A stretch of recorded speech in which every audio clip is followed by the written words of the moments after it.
बर्तकाल अरबी में, उर्दू में माल्टा, संतरा या किन्नू को कहते हैं। पाकिस्तान में इसकी डिमांड कम है, लेकिन अरब ममालिक में बहुत शौक़ से इसका जूस पिया जाता है। ख़ासकर कोई भी दावत हो तो असीर बर्तकाल ज़रूरी होती है।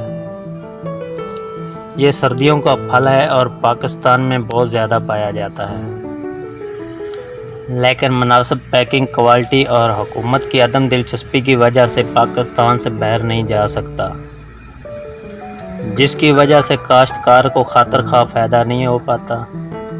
अगर हुकूमत इस पर तवज्जो दे तो बहुत ज़्यादा ज़र मुबादला कमाया जा सकता है।